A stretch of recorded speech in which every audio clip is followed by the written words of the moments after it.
ځان نه تاو او کمیس یې چې و په غاړه کې هغه کمیس یې هم څوک شیخ صاحب یې وښوده چې هغه یې ورکړي څوک شیلمان څوک شیخ هغه یې ورکړي فقر یې دا حال او بیا ویل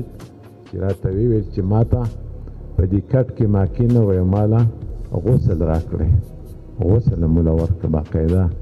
غسل یې ځان له په ژوند ورکړه او څادر یې لاندې نه یا احرام په شکل باندې لاندې لنګ ووالو پسه یې تاو کړه او ویل چې هغه کټ چې و څو ورځو نه په کټ کې پروت و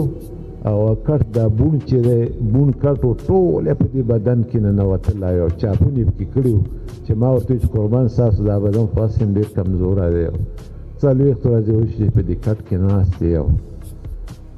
زه به داسې وکړم چې کور کې راله چا د مزار شریف نه یو ښایسته لومڅی راوړی دی هغه به راوړم دا به ورته واچوم چې لږ پکې پاسته چې راته وایي چې بچی لومڅی څه کوي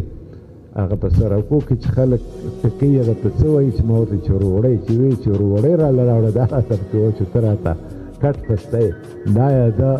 هغه عاجزي او انکساري وه او چې بیا غسل مې موله ورکړه چې لږ ساعت تېر شو چې ویې چې پورته شئ چې کله وفات کېږي پورته شئ ده خپو کار نه کړه لا کټ زندانون هغه یې ونیو بازوګان چې وایي چې پورته شئ حضرت رسول الله صلی الله علیه وسلم مبارک راغی استقبال ته یې پورته شي چې موږ ورته نه لیده خو ده مبارک وایي چې والد صاحب به مه د باباجي صاحب ابتدا هم ویله او انتها به هم ویله زه دا وایم چې تاسو په سویو پټکي او دا ځوانان او دا تورې ګیرې نه دا د باباجي صاحب مبارک په سوري کې ناست دی او بیا د هغې نه پس باباجي صاحب مبارک زوی او بیا هغې نه پس د هغه مسای صاحب مبارک خدای درجات بلند کړه هغو لکه څنګه درته وي په خپله نشت حال کې 18,000 روپۍ وي چې څنګه یې تاسو ته وي هغه کارخانې جوړه نه کړه دا کارخانې الحمدلله جوړه کړه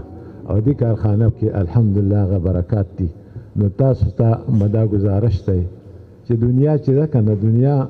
حضور اسلام فرمایلی چې فإن الدنیا خلقت لکم وانتم خلقتم للآخره دنیا موږ او تاسو لپاره پیدا دنیا د دین خادمه ده ورپسې راځي که تاسو خپل دا دین راټینګ کړه آخرت ته متوجه کړه تاسو چې دا کوم شی حاصل کړی دی دې حاصلېدو چې کوم مقصد دی هغه مقصد تاسو حاصلول غواړئ چې درته حاصل شي او هغه مقصد دا دی چې رب جل جلاله وپېژنئ حضرت رسول الله صلی الله علیه وسلم مبارک وپېژنئ حضرت رسول الله صلی الله علیه وسلم مبارک ټول امت مبارک وپېژنئ دا دین وپېژنئ